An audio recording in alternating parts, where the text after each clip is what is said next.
দেখো তো সুমাইয়ার কি হয়েছে, ওর দেখছি জ্বর এসেছে। চলো যাই দেখে আসি। আম্মু তোমার কি হয়েছে? জ্বর, মাথা ব্যথা, চোখের পিছে ব্যথা। উমা তুমি আমাকে আগে বলনি কেন? জ্বরটা মাপতে হবে। উমা এই তো অনেক জ্বর এসছে, থাম আমি থার্মোমিটারটা আনি। তাড়াতাড়ি নিয়ে আসো। দেখি দেখি। উমা এই তো অনেক জ্বর হয়ে গেছে, 100 বেশি হয়ে গেছে।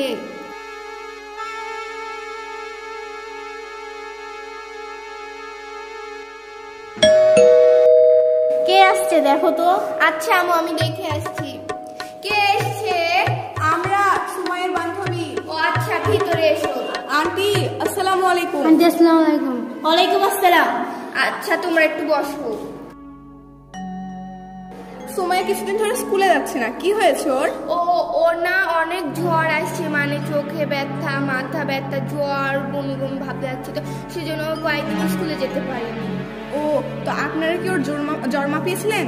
হ্যাঁ মাপিয়েছিলাম, 100-তে ছিল। আজকে কি আর জ্বর মাপানো হয়েছিল? এখন আরেকবার মাপেন তো দেখি।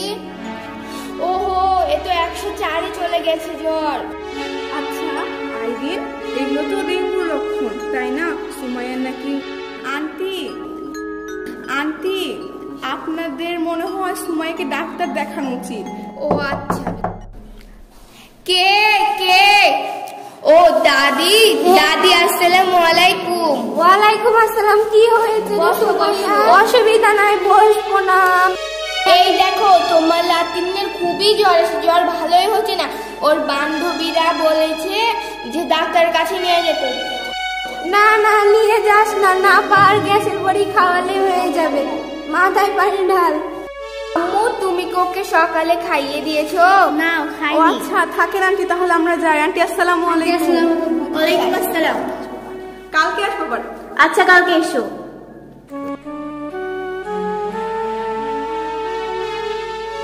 পানি ডাল আর নাপা খাওয়াই দে। ও আচ্ছা।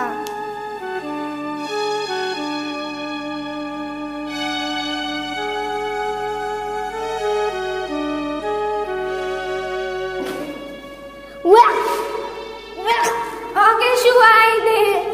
শুয়ে পড়ো, ঘুমানোর চেষ্টা করো। কিছু হবে না মা, তুমি ঘুমিয়ে পড়ো, ঘুমানোর চেষ্টা করো। আমি গেলাম গোসল পানি নামাজ পড়ে, আমরা কালকে আসবো নি। তোমরা আসো। আন্টি আসসালামু আলাইকুম। সুমাইয়ার এখন কি অবস্থা? আরো তো জ্বর বেড়ে গেছে। এই দেখো অত জ্বর কমছে না কিছুতে। আপনাদের সত্যি সুমাইয়াকে ডাক্তারের কাছে নেওয়া উচিত। ডেঙ্গু হোক অথবা সাধারণ জ্বর, বোঝা তো যাবে। দাদি এসো।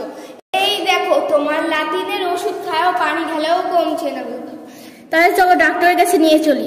হ্যাঁ তাহলে নিয়ে যাও, যখন কমছে না। মা তুমি টেনশন করো না, তুমি ভালো হয়ে যাবে। চলো আমরা ডাক্তারের কাছে যাই, তোর সমস্যা না, তুই ভালো হয়ে যাবে। হ্যাঁ নিয়ে যা। আজকাল চারিদিকে ডেঙ্গু প্রচুর বেড়ে গেছে। হ্যাঁ আমার প্রতিবেশীর ছেলেরও ডেঙ্গু হয়েছিল। তার এখন কি অবস্থা? আছে এখন মেডিকেলে ভর্তি আছে। হ্যাঁ আমি আগে ওকে নিয়ে আসি। হ্যাঁ আসুন আসুন। ডাক্তার আছেন? রোগীকে? এই তো রোগী। এই তো রোগী, আমার বোন। হ্যাঁ আসেন আসেন আসেন, বসেন এখানে, বসেন বসেন। কি হয়েছে? চোখের পেছনে ব্যথা, মাথা ব্যথা, জ্বর, বমি বমি ভাব।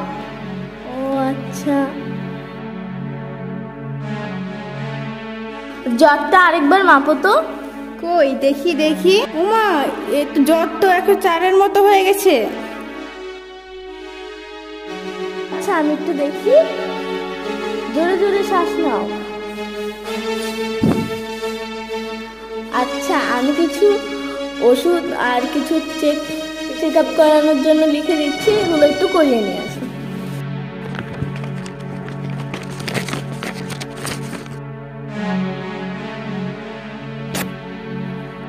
এগুলো একটু করিয়ে নিয়ে আসুন।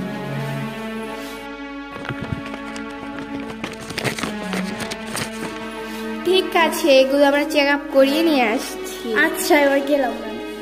আচ্ছা ঠিক আছে। মেয়েটার মনে হয় সত্যি ডেঙ্গুই হয়েছে। হ্যাঁ, ও বলছিল চোখের পেছনে ব্যথা, বমি জ্বর। বমি ভাব। হ্যাঁ, আমিও তো দেখলাম 104-এর মতো জ্বর হয়ে গেছে। চোখগুলো দেখেছিলে একটু হলুদ হলুদ হয়ে গেছিল। হ্যাঁ, ওর তো মনে হয় ডেঙ্গুই হয়েছে। ডাক্তারবাবু, এই যে রিপোর্ট। দেখি দেখি।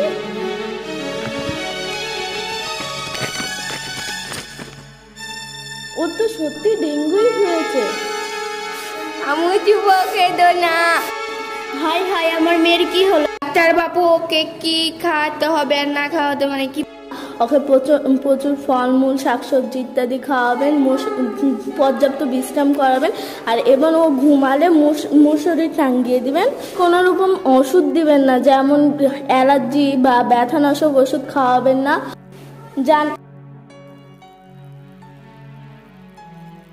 এটি খেয়াল রাখবেন যেন কোনো ধরনের মশা না কামড়ায়। ঠিক আছে ডাক্তারবাবু, এবার আমরা আসি। আচ্ছা, আসি। ঠিক আছে, ধন্যবাদ।